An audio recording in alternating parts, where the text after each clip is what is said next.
Welcome back, everybody.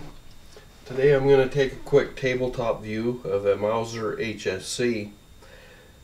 The HSc, of course, stands for Hammer Self-Cocking in the German. This one being an original Mauser. And we can see it says original Mauser on it. The reason that says original Mauser was that the patents on Mauser firearms actually ran out, and they started putting original on their roll marks to identify it as an authentic Mauser. Now, this particular one in nickel finish is in 380 auto, and it's an Interarms import. Now, of course, production stopped on the original Mausers, the wartime ones, at the end of World War II for obvious reasons, being a German-produced military firearm.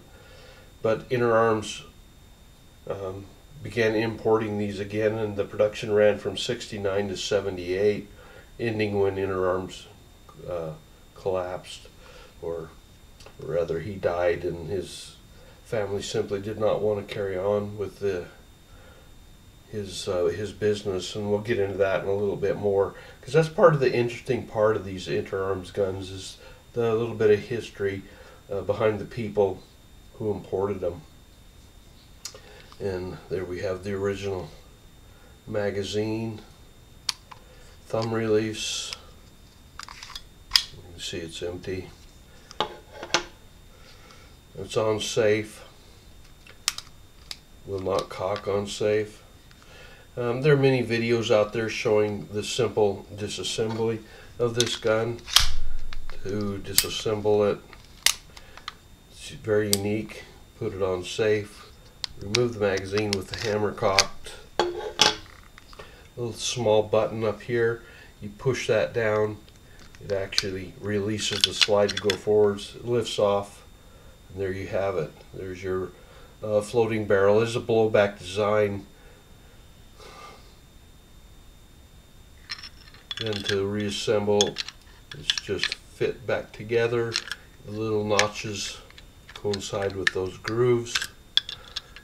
See if we can get it to cooperate here. And it snaps back into place. That's all there is to it. Now, even though it was on with it on safety, the hammer stays. There's no way to drop the hammer, but with it in safe, you pull the trigger, the hammer drops, and it will not fire in that position. Also, another unique thing, when it's empty, very stiff spring. Let me get it to pull back. Sorry to pull it off camera to do that. Fairly stiff.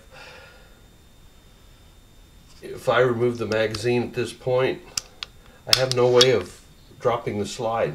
Even if I put a loaded magazine, or in this case an empty one, back in, what will happen is the slide falls forward automatically. If it had a round in the magazine, would chamber it. And here's a quick view of the sights. What sights there are. Black inlay on the rear on this nickel plated version. Again, you can see it's marked 9mm Kurtz, or as in the United States below it you can see 38. Well, it says 38, but it is 380 auto. So Interarms, interestingly enough, in its own right, was run by a man named Samuel Cummings.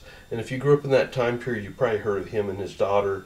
He was an importer, kind of one of that ring of merchants of death, selling arms to Fidel Castro, and basically a military surplus vendor. Actually worked for the CIA as an arms expert.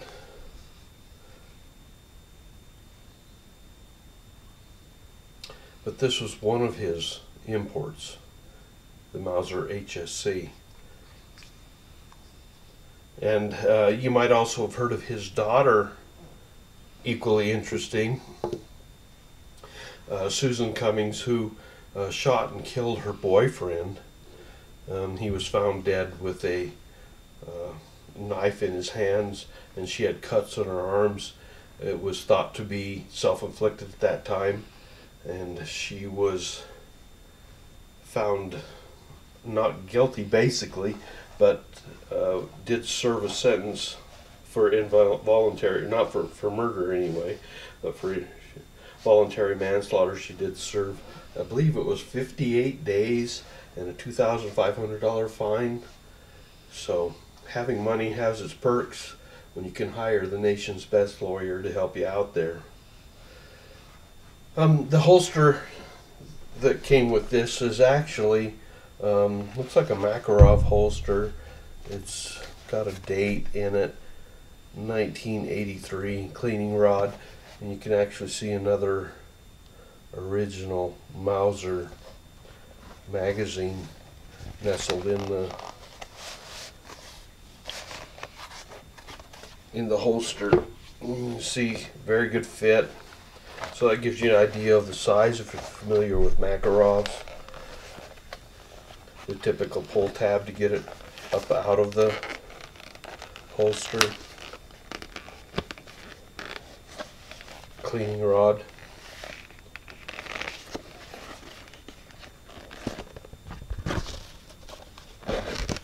This just is an assist in getting the gun started out. Lugers have those also, as do other firearms. Now we'll put this on safety, and again, the magazine will not, or the hammer will not drop, but it is on safe. And pull the trigger and allow the hammer to go forwards. Now these do have some recorded reliability problems due to the fact they were originally chambered in .32, and many of these imports, in fact the greater majority of them, are in the .380 auto.